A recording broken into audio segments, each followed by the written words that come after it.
इस वक्त मौजूद है रामदास अठावले, उनसे बात करते हैं। रामदास जी, जिस तरह से चुनाव अभी चौथे चरण का चुनाव हो चुका है, क्या अभी भी 400 पार लग रहा है आपको?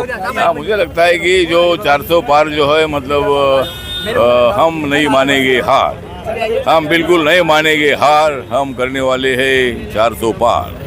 कांग्रेस और इंडिया आघाड़ी की होने वाली है हार, फिर क्यों नहीं मोदी जी करेंगे 400 पार। तो 4 से पार जो है वो हम मतलब सीट जीतने वाले हैं। साउथ इंडिया में भी हमको सीट मिल रही है, नॉर्थ इंडिया में यूपी में 75 से 80 तक सीटें मिलने वाली है। बिहार में भी मतलब जो 40 सीटें उसमें से कम 38-39 सीटें मिलने वाली है। और महाराष्ट्र में जो 48 सीटें है उसमें कम से कम 40 तक सीटें हमको मिलेगी।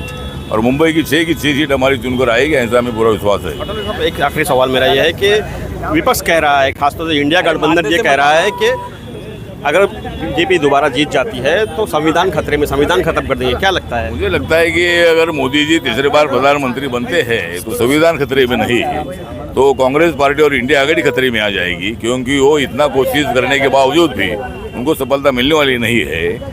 और मोदी जी अच्छा काम कर रहे हैं। और संविधान बदलने की हिम्मत किसमें है? संविधान कोई बाप का बाप भी आएगा तो संविधान नहीं बदल सकते हैं। बाबा साहब अम्बेडकर जी का मतलब उसमें हाथ लगा है, उन्होंने अपने हाथ से मतलब संविधान लिखा है।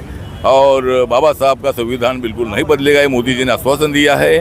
पूरे देश भर में बीजेपी के नेता बोल रहे हैं, लेकिन उसके बावजूद भी ये कांग्रेस के लोग, राहुल गांधी और इंडिया आघाड़ी के लोग बार बार बोल रहे हैं भाई संविधान बदलेंगे, ये लोकतंत्र को धोखा पैदा करेंगे। लोकतंत्र होते में होता था तो मोदी जी क्यों मतलब पूरे जिले में आते थे, क्यों मतलब राज्य में आते थे? तो लोकतंत्र मजबूत करने के लिए मतलब वो पूरे देश में घूम रहे हैं। तो इसी लोकतंत्र धोखे में नहीं, संविधान धोखे में नहीं, आरक्षण धोखे में नहीं, तो देश को विकास की दिशा से आगे ले जाने के लिए मोदी जी तीसरा प्रधानमंत्री बनना चाहते हैं। और मेरी रिपब्लिकन पार्टी उनके साथ है और पूरे देश भर में मेरी पार्टी इंडिया का प्रचार कर रही है। और हमें पूरा विश्वास है कि हम 400 पार का जो नारा दिया है उसमें हम सफल हो जाएंगे। बहुत शुक्रिया हमसे बात करने के लिए।